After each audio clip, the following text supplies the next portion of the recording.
Sir ಜಾಸ್ತಿ ಆಗ್ತಾ ಇದೆ ಅನ್ನೋದು ಇವತ್ತು ಜಾಸ್ತಿ ಆಗಿಲ್ಲ, ಮುಂದಿನಿಂದನೂ ಜಾಸ್ತಿ ಕಡಿಮೆ ಆಗೋದು ಜಾಸ್ತಿ ಆಗೋದು ಇದ್ದದೆ ಇವಾಗ.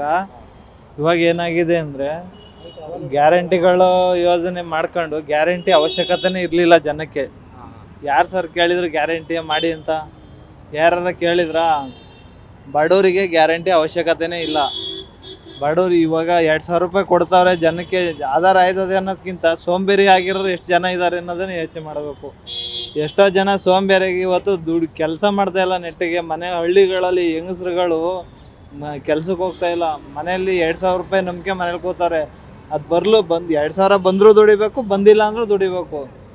ಅದ್ರ ಮೇಲೆ ಈಗ ಡ್ಯಾಮೇಜ್ ಕಂಟ್ರೋಲ್ ಮಾಡೋ ಒಂದು ಪ್ರಯತ್ನ ಮಾಡ್ತಾ ಇರೋದೇನಪ್ಪ ಅಂದರೆ ಸಿಲಿಂಡ್ರ್ ಜಾಸ್ತಿ ಆಯ್ತಾ ಅದು ಇವಾಗ.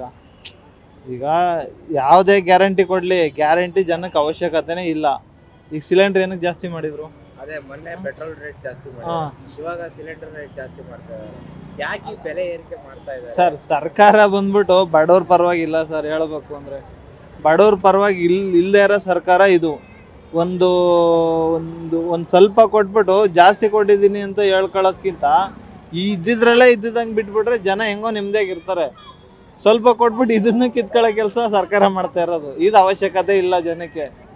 ಜನ ಈಗ ನಮಗೆ ಸರ್ಕಾರದಿಂದ ಬರೋದು ಎಲ್ಲೋ ಒಂದು 100% ಜನಕ್ಕೆ ತಲುಪ್ತದೆ ಅಂತ ಹೇಳೋಕ್ಕಾಗಲ್ಲ. ಒಂದು 30% ಜನಕ್ಕೆ ತಲುಪಿಸಿದ್ರೆ ಅದು ಓವರ್ ಬಿಲ್ಡಪ್. ನಮಗೆ ಬಂತು ಅಂತ ಒಂದು 4 ಜನ ಹೇಳಿದ್ರೆ ಸಾಕು, ಸರ್ಕಾರ ಅದನ್ನೇ ಹೈಲೈಟ್ ಮಾಡ್ತದೆ, ಜನಕ್ಕೆಲ್ಲ ತಲುಪೈತೆ.